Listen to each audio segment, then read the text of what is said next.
이 시간 우리에게 주시는 하나님의 말씀은 누가복음 18장 1절에서 8절까지의 말씀입니다. 누가복음 18장 1절에서 8절까지의 말씀입니다.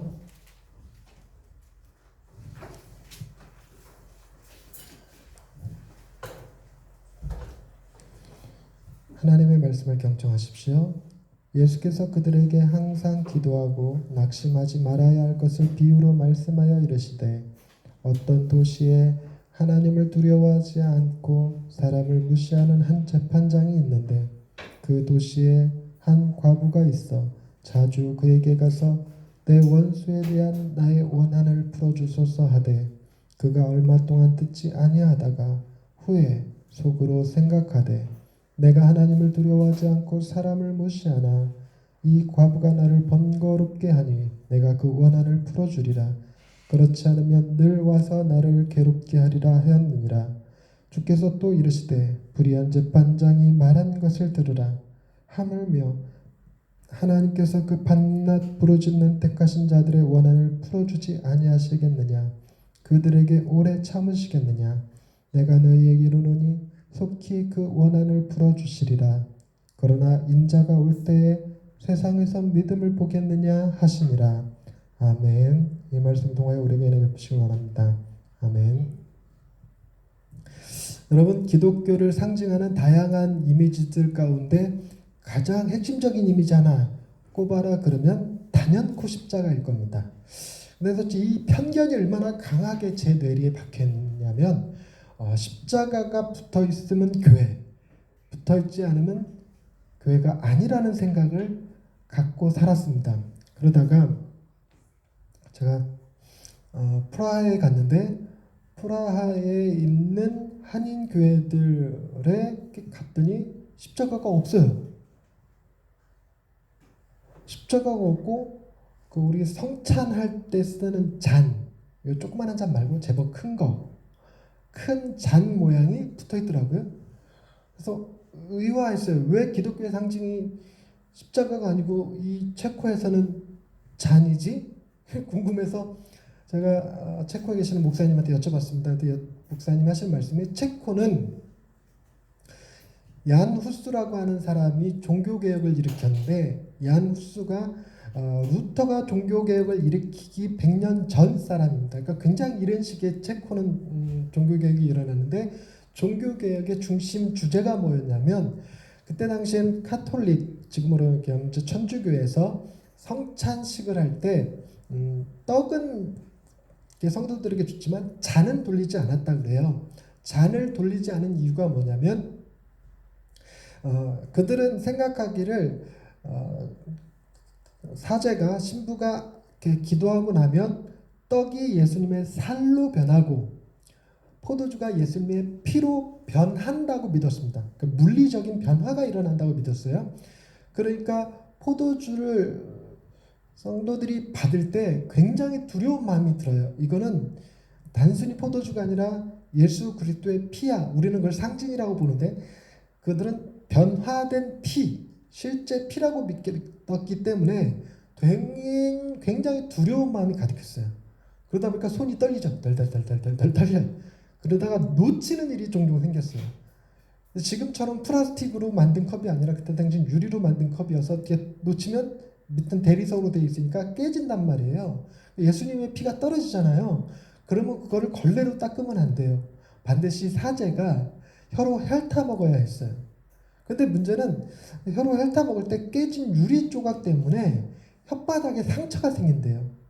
그러니까 그런 것들 때문에 성도들에게는, 회중에게는 잔을 돌리지 않았다고 합니다. 사제들만 굉장히 조심스럽게 그 포도주를 마셨다고 그래요. 근데 얀 후스는 그것이 굉장히 잘못됐다고 생각을 했습니다. 회중들도 반드시 잔을 받아야 된다고 생각을 했어요. 그것이 주님이 성찬식을 하신 의미라고 믿었기 때문에 잔을 돌리되 가급적 이렇게 떨어뜨리지 않는 방법들을 고안하는 거죠. 그 중에 하나가 떡을 이렇게 포도주에 찍어서 넣어주면 되잖아요. 넣어주면. 그랬는데 로마에서 교황청에서 그거를 금지했어요. 절대 안 된다. 잔을 회중에게 돌리지 마라. 포도주를 주지 마라. 그래서 여기에 대해서 대항을 했습니다. 야누스가 대항을 해서 싸워서 그 일종의 승리를 쟁취했는데 그 승리를 상징하면서 우리는 기독교 그 프라하에서의 종교 개혁은 모든 이들이 다 같이 예수 그리스도의 피 포도주를 마실 수 있다라는 개념으로 확장시켜 버린 겁니다. 근데 야누스의 개혁은 실패했습니다. 실패했지만 어쨌든 야누스가 했던 위대한 일이 있으니까 그 프라하에서는 기독교를 상징할 때 성배라고 부르는 그 잔을 그려놓는다고 합니다. 어찌됐건 여러분 성배가 됐건 십자가가 됐건 그 안에 담긴 메시지 의미를 생각하자면 이런 겁니다. 예수 그리스도 그분의 희생이라고 하는 것으로 인해서 우리의 죄가 용서받았다라고 하는 개념입니다. 그래서 우리 역시 뭐 하며 살아야 되냐면 용서하며 살아야 된다라는 것이 기본 주장이지요. 그러니까 기독교 안에 담겨 있는 핵심 가치를 뽑아라 그러면 용서나 희생이나 섬김이나 봉사나 이런 개념들이 주를 이루게 됩니다. 근데 이런 개념들 속에 좀처럼 끼어들기 어려운 개념이 뭐냐면 원한이라는 개념입니다. 원한. 여러분 우리가 누군가에 대해서 상처를 받아서 원한이 생겼어요. 원한이 생겼으면 우리는 그 원한을 대하는 방식이 어떤 형태여야 하는가? 하나님, 나에게 원한을 준 저 인간에게 주여 벌을 내려 주옵소서, 번개를 내려 주옵소서 하는 게 우리의 기도일까? 아니면 하나님 저 사람을 긍휼히 여겨 주셔서 저 사람도 하나님의 은혜를 깨닫게 하시고 제게 은혜를 베풀어 주셔서 주께서 제게 행하신 놀라운 희생과 용서와 사랑을 본받아 나도 그를 원수조차도 사랑할 수 있는 사람 되게 해주옵소서가 보통 우리의 기도입니다. 그게 믿음이고 그게 신앙이라고 배우죠. 근데 오늘 본문은 굉장히 독특하게 원한이라고 하는 키워드가 중심 키워드가 됐고 그 원한을 불의한 재판장도 해결해 주는데 하물며 하나님이 오래 참으시겠느냐? 하나님이 원한을 풀어줄 것이다 라는 내용이 담겨져 있습니다.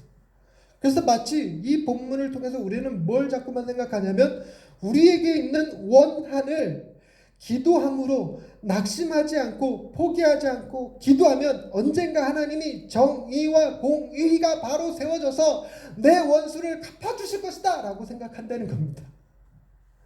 그래서 한번 생각해 봅시다. 여러분 정의와 공의 하나님의 정의와 공의가 바로 서면 두려워 떨어질 수밖에 없는 사람은 예수 믿는 사람입니까? 안 믿는 사람입니까?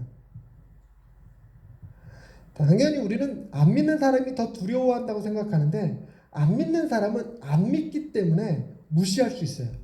근데 우리는 믿기 때문에 믿는 사람은 하나님의 정의와 공의 앞에 두려움을 떨 수밖에 없습니다. 똑같은 죄를 지어도 안 믿는 사람은 그 죄에 대한 공포를 갖지 않지만 우리는 하나님의 정의와 공의를 믿는 순간 내가 지은 죄로 인한 공포에 빠질 수밖에 없어요. 그래서 그 정의와 공의를 어떻게든 해결해야 되는데 내 능력으로는 해결이 안 되니까 우리는 누구를 의지할 수밖에 없냐면 예수 그리스도 그분을 의지할 수밖에 없어요. 그래서 그분으로 인하여 내 죄가 용서받았다라고 생각합니다. 더불어서 바른 기독교는 어떻게 생각하냐면 내 죄만 용서받은 것이 아니라 예수 그리스도의 십자가 사건은 저 사람의 죄도 용서하신다 라고 생각하는 거예요. 그러니 원한이라는 문제 앞에 서서 하나님의 공의와 정의가 바로 세워지기를 간절히 소망하고 바라다 보면 정작 떨어야 될 사람은 우리가 되는 것이죠. 그럼에도 불구하고 오늘 본문의 표현은 내가 부르짖는 원한의 문제를 나는 예외로 한 상태로 정의와 공의를 그 사람한테 세운다? 이럴 수는 없는 노릇이죠. 그래서 본문이 여러 가지로 우리의 생각들을 헷갈리게 하거나 오해하게 만들었습니다. 그래서 문맥을 잘 살펴보아야 되는데 기본적으로 여러분 본문에 두 명의 주인공이 나오죠. 한 사람은 하나님을 두려워하지 않고 사람을 무시하는 한 재판장이 등장합니다. 그 재판장에 대한 예수님의 평가는 6절에 불의한 재판장으로 나옵니다. 그리고 또 한 사람은 뭐냐면 원한을 가진 한 과부가 있습니다. 그 과부가 재판장한테 가서 자기의 원한을 풀어달라고 사정하죠. 반복적으로 사정합니다. 그랬더니 이 재판장이 과부의 원한 따위는 신경 안 쓰는데 뭐가 신경 쓰였냐면 귀찮게 하는 게 신경 쓰였어요. 귀찮게 하는 게 신경 쓰여서 원한을 풀어줘 버립니다. 그래서 하나님도 마치 이와 같다라는 생각을 우리가 자칫 하게 될 가능성이 있어요. 여러분, 하나님은 불의하신 분이십니까? 아닙니다. 하나님은 반대로, 하나님은 우리가 과부처럼 매달리면 귀찮기 때문에 우리의 원한을 풀어주실 분입니까? 결코 아닙니다. 그럼에도 불구하고 오늘 본문을 어떻게 쓰냐면, 하나님께 내가 원한이 있으면 그 원한을 풀기 위해 포기하지 말고 매일 밤마다 눈물로 기도하라. 정 안 되면 40일 동안 금식해서 기도해라. 이런 얘기들을 하게 되는데, 이거는 굉장히 잘못된 거예요. 여러분, 응답 받을 때까지 기도하는 것은 인디언 원주민들이 하던 것입니다. 비 올 때까지 기우제를 지내기 때문에 걔네들은 기우제만 지냈다 하면 반드시 비가 와요. 그러니까 이게 굉장히 위험한 생각을 품게 하죠. 그러니까 본문을 제대로 보지 않으면 그냥 흘려들으면 내가 해석하고 싶은 방식, 즉 하나님은 때 쓰면 들어주시는 분이구나 라고 생각한다는 것입니다. 여러분, 기독교의 정신은 때 쓰면, 매달리면, 사정하면, 계속 기도하면 하나님이 변하실까요? 기도하는 내가 변할까요? 내가 변해야 돼. 내가. 하나님의 뜻을 내가 바꿔버리겠다고 생각을 갖는 순간 이미 나는 하나님보다 높은 위치에 올라가고 맙니다.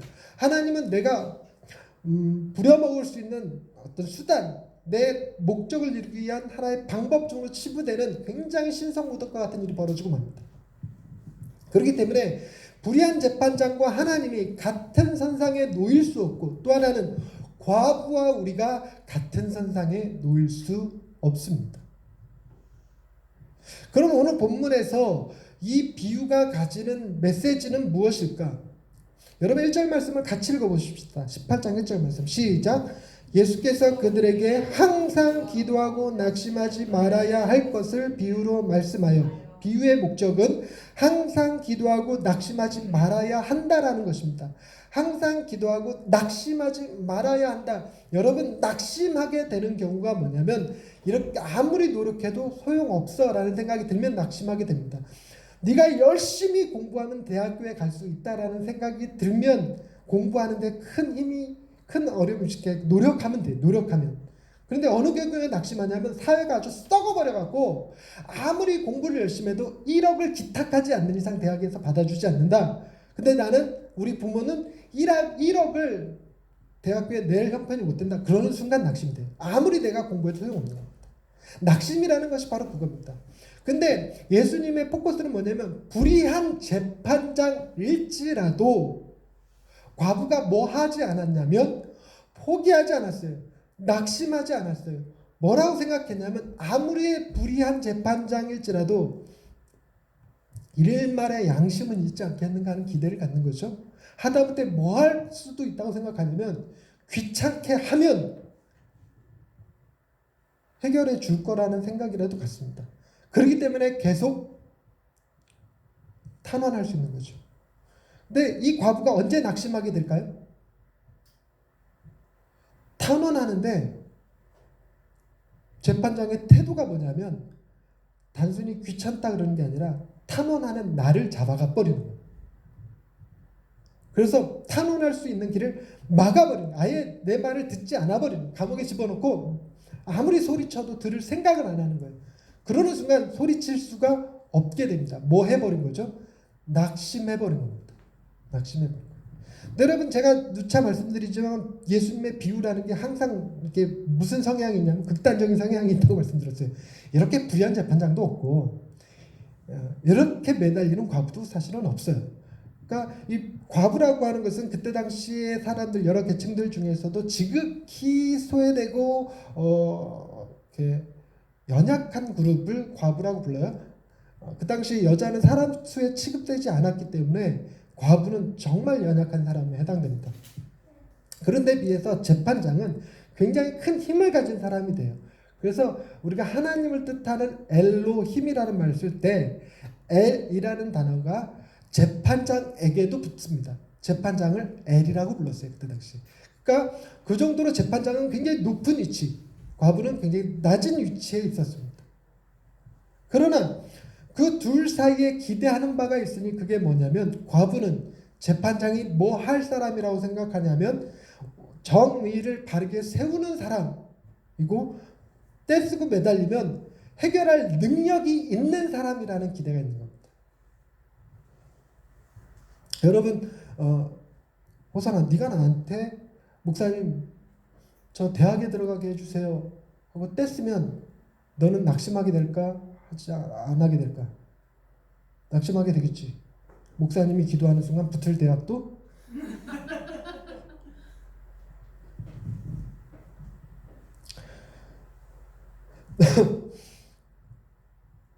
대상을 바르게 선정할 필요가 있어요. 대학에 합격하고 싶으면 누구한테 매달려야 되냐면 정말 가르치는 능력이 탁월한 과외 선생님 정도에게 매달리는 것이 정확할 것입니다. 그럼 우리는 우리의 기도의 대상이 누군지를 바르게 알아야 돼요. 우리의 기도의 대상이 누구냐면 하나님이시죠. 하나님은 우리가 기도하는 그것에 대하여 응답하실 능력이 있으신 분임을 믿으십니까? 분명하죠. 그러나 우리의 기대는 그분은 우리의 원한을 풀어주실 능력이 있으신 분이다 해서 끝나면 안 돼요. 왜냐하면 하나님은 모든 것을 아시는 분이기 때문에 우리에게 원한이 있는 것이 더 유익하다고 여기시면 원한 그대로 둘 거라는 믿음을 또 가져야 돼요. 무슨 얘기냐면 반드시 내 기도는 하나님이 응답해 주셔야만 됩니다라고 하는 순간 낙심할 수 있어요. 왜냐하면 하나님의 뜻이 다른 데 있으면, 즉 원한으로 인하여 나를 깨우치고 성장하고 바르게 하시기 위해서 주신 일이라면, 그 극단적인 비유가 뭐냐면 바울이라고 하는 사람에게는 그 안에 사단의, 그러니까 마귀의 사자가 자기 안에 있다고 생각할 정도였어요. 육체의 가시를 마귀가 내 안에 있다고 생각할 정도였습니다. 그런데 이걸 통해서 하나님 앞에 내 안에서 이 육체의 가시가 빠질 때까지 기도하는 것이 아니라 뭐라고 생각했냐면 나를 겸손하게 하시려고 하나님이 내게 주신 은혜라고 여겼습니다. 은혜. 즉 우리는 하나님의 전능하심을 믿어야 되지만 또 하나 하나님이 모든 걸 알고 계신다라고 하는 전지하심에 대한 믿음이 있어야 돼요. 그래야지만 내 기도한 대로 응답되지 않는다 하더라도 뭐 하지 않을 수 있어요? 낙심하지 않을 수 있습니다. 낙심하지 않을 수 있어요.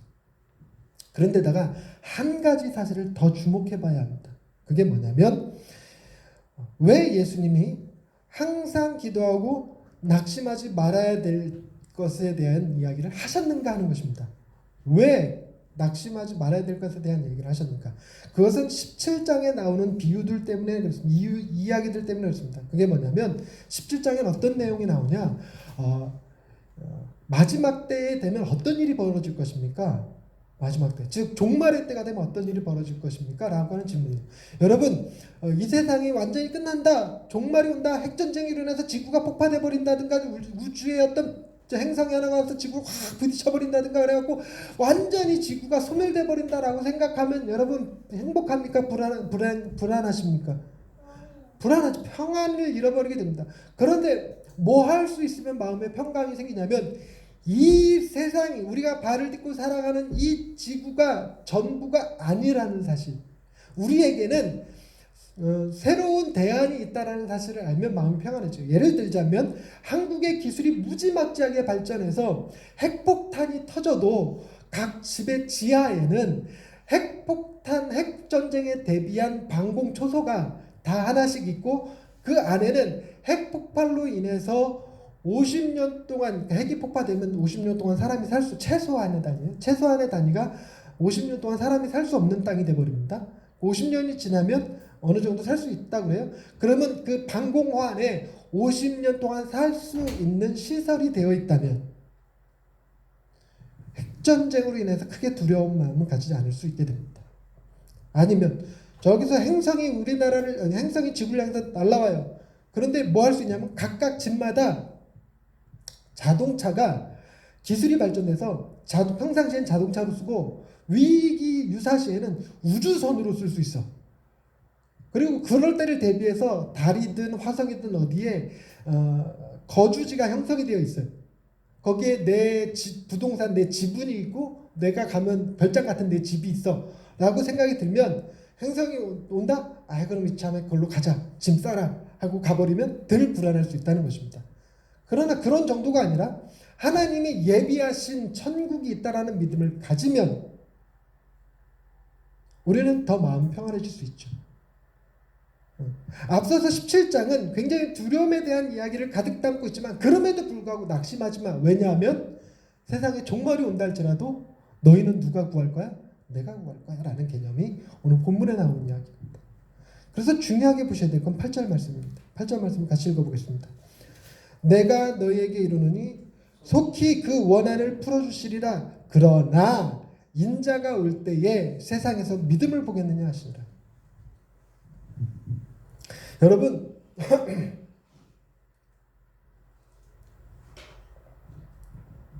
믿음에 관한 특성을 여러분 잘 기억하셔야 되는 게 뭐냐면 믿음은 내 안에서 나오는 것이 아닙니다. 믿음은 주어지는 것입니다.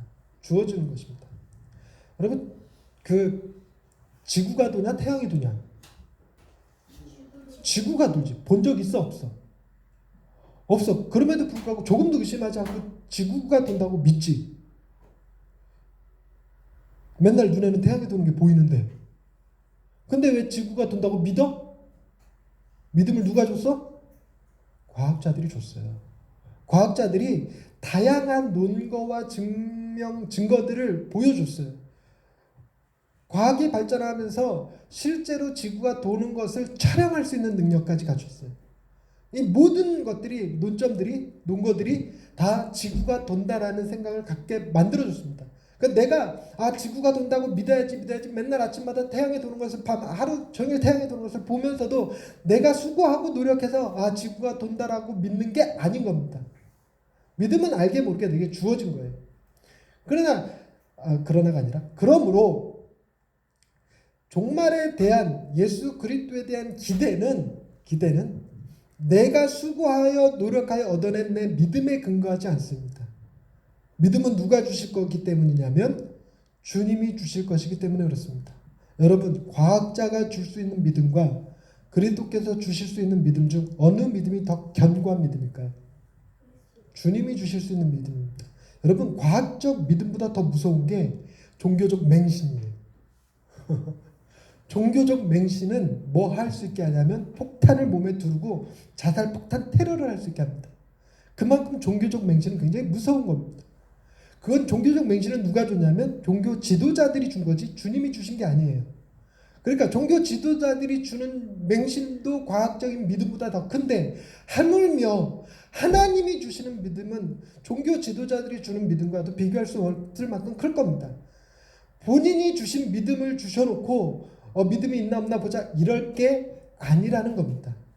하나님은 당신의 자녀라면 당신이 택한 백성이라면 믿을 수 있게 하시겠죠.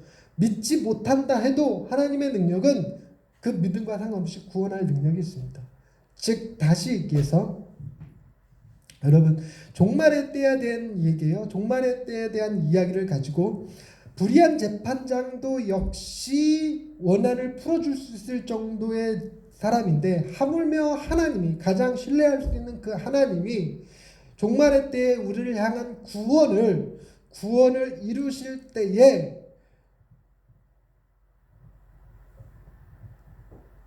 그것이 네가 믿건 안 믿건 상관없이 이루어진다는 것입니다. 네가 믿건 안 믿건 주님은 다시 오셔서 우리를 구원하실 거예요. 그분의 나라에 영주할 처소에 우리를 받아들여 주실 겁니다. 받아줄 거예요. 이런 생각이 있으면 뭐 할 수 있냐면 원한 그까이 거 길어봐야 몇 년? 100년, 길어봐야 100년. 즉 내가 아기 때 생긴 원한을 평생 갖고 지내봐야 몇 년? 100년. 100년. 근데 원한이 아기 때부터 생겨? 아니에요. 그리고 가만히 보면 목사님도 원한이 참 여러 가지가 있는데 되게 짧으면 석 달이면 해결돼요. 무슨 얘기냐면 하나님이 이러시려고 내게 이런 아픔을 주셨구나 하는 형태로 풀립니다. 길면 3년이면 해결돼요. 3년. 그리고 미국의 어느 그 할머니께서 하셨던 말씀 중에 하나가 많은 목회자들한테 도전을 준 게 있어요. 그게 뭐냐면 예수님도 돌아가시고 3일 뒤에 부활하셨다는 거예요. 그러니까 바로 부활하신 게 아니라 3일 뒤에 부활하셨으니까 자기는 뭔가 이렇게 열받는 일이 생기면 일단 3일은 참고 본대요. 뭐든지 일단 3일은 참고 본대요. 그러면 3일 안에 해결되지 않는 일이 거의 없답니다.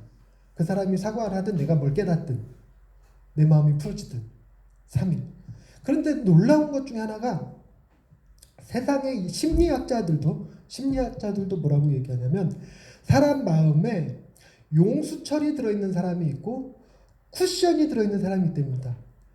푹 찔렀을 때 용수철은 바로 튕겨져 나오지만 쿠션은 푹 찔렀을 때 서서히 복원이 된답니다. 어떤 사람이 세상에서 성공하냐면 마음에 쿠션을 가진 사람이 세상에서 성공해요. 푹 찔렀는데 서서히 반응이 나오는 사람은 자기 감정을 컨트롤하고 삶을 컨트롤할 수가 있는. 용수철인 사람은 푹 찔러서 툭 튀어나오면 10중 8구 5회에 의한 승질을 부릴 가능성이 있습니다.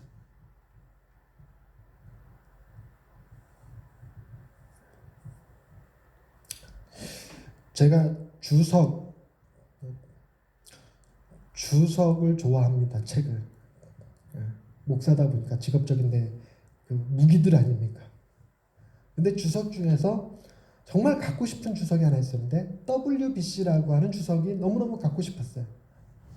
그런데 저희 아내가 제 생일날 WBC 전 집을 선물해 주겠다고 약속을 했어요. 그래서 제가 그때 신대원생이었는데 학교 서점에 가서 WBC 주석을 전집을 구입했습니다. 그래서 택배로 받겠다고 하고 현찰 결제 쫙 해주고 그거 오기만을 기다렸습니다. 며칠이 지나자 주석이 딱 도착을 했어요. 그래갖고 정말 설레는 마음으로 책꽂이에다가 착 창세기부터 요한계시록까지 착착착착 꽂아 나가는데 세상에 중간에 하나씩 비어 있네. 뭐 화가 확 치밀어 오르는 거예요. 그리고 바로 전 쫓아갔습니다. 왜 전집인데 중간에 하나씩 이렇게 비군요. 이게 왜 이런 사기를 치냐고 하는 형태로 따졌습니다. 그랬더니 직원 하는 말이 전도사님 WBC가 아직 번역이 다 된 게 아닙니다. 지금 그것만 지금 출판됐을 뿐이지 나머지 건 아직 출판도 안 됐고 번역도 안 됐습니다. 그러니까 만약에 내 마음에 쿠션이 있었으면 일단 인터넷으로 확인이라도 좀 해봤을 거예요. 전집이라고 하는 게 무슨 책이 있는지. 근데 그런 생각도 하고 그때 당시 내 마음에 용수철이 담겨져 있어갖고 바로 튕겨져. 그들이 참 조심합니다. 조심하는데도 불구하고 자꾸만 이렇게 튕겨져 나가는 게 있어요. 그러니까 며칠 전에는 10시 10분에 애가 하영이가 나온다고 그랬는데 10시 10분에 가서 기다리는데 10시 20분이 되도록 안 나온 거예요. 그래갖고 애들이 차에 딱 타자마자 내가 화를 벌컥 냈어요. 그러니까 애들한테는 게 아니라 하영이에게. 야, 지금이 10시 10분이야. 왜 이제 나와? 그랬더니 하경이가 게임하느라고 늦게 나온 거야. 하경이 잘못이었는데 전후사정 물어볼 생각도 안 하고 하영이한테 승질을 버럭 낸 거죠. 이렇게 부족해요. 그러니까 용수철이면 안 돼, 쿠션이어야 돼, 되고 생각하면서도 자꾸만 실수할 때가 있다는 거죠. 실수할 때가 있습니다. 기주 아빠 지금 살았잖아요. 내가 용수철 같으면 왜 나가 거기 앉아 이랬을 텐데 나가는 데는 이유가 있겠지 뭐 이렇게 생각하는. 빠졌을 때는 빠진 이유가 있겠지. 뭐 보여 환영 이렇게 앉아 있을 것 같아. 근데 쿠션보다 더 대단한 것이 3일을 견딜 수 있다면 3일을 견딜 수 있다면 원한이 원한으로 남지 않을 겁니다. 바로 그것이 우리가 가져야 될 주님의 은혜인 거죠. 네, 말씀을 정리하십시다. 여러분 원한이라는 것 자체는 우리에게 남아있을 이유가 없습니다. 왜냐하면 예수님이 십자가에 달려 돌아가실 때 우리의 정과 욕심을 함께 못 박아 버리셨습니다. 그래서 우리에게는 정과 욕심이 남아있다면 그건 아직도 그리스도에 대한 신뢰, 예수 그리스도의 그 희생과 죽음에 대한 신뢰가 부족한 것이죠. 그러니까 우리에게는 원한이 없는데 더 정확하게 살펴보자면 이 시대에 기도하는 낙심하지 않고 부르짖어 기도하는 사람들은 원한 때문일까요? 욕심 때문일까요? 기도 제목을 가만히 살펴보면 이 사람 억울하겠구나라는 생각이 듭니까? 이 사람 참 야망이구나 이렇게. 우리는 원한이라는 것이 그닥 많지 않습니다. 기독교인은 그 특성상 원한의 문제까지도 하나님이 다 합력하여 선을 이루시는 수단으로 믿어버리기 때문에 그렇습니다. 더불어서 주님이 다시 오실 때는 눈물도 없는 곳, 슬픔도 고통도 아픔도 원한마저 존재하지 않는 곳에서 살게 될 것이기 때문에 그렇죠.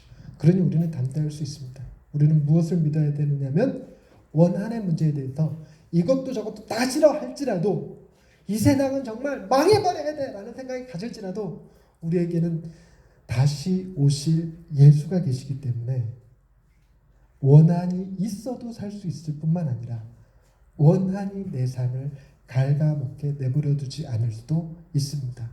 왜냐하면 예수 그분 때문입니다. 기도하십시다. 하나님, 세상 살아가다 보면 원치 않는 아픔, 원치 않는 누명, 원치 않는 괴로움에 놓일 때가 있습니다. 내가 원하지 않았기 때문에 생긴 아픔들이 내게 원한으로 남아서 내 영혼을, 내 삶을 갉아먹습니다. 자꾸만 침체되게 하고 우울해지게 하고 세상을, 인생을 비관적으로 바라보게 합니다. 그러나 세상의 그 어떤 권세 있는 자라 할지라도 세상의 그 어떤 불의와 비리가 가득하다 할지라도 가장 정의로우시고 공의로우시고 사랑과 은혜와 자비가 넘치시는 주님이 나와 함께 계신다는 사실을 믿어 견딜 수 있게 하옵소서. 세상이 썩어서 구린내가 진동하는 곳이 된다 할지라도 내게는 예비된 하늘나라 천국이 있음을 믿고 내게 다시 오셔서 나를 구원하실 주님이 있음을 믿어 이 세상 담대하게 살아갈 수 있는 예양의 식구들 되게 하옵소서. 예수님의 이름으로 기도드립니다. 아멘.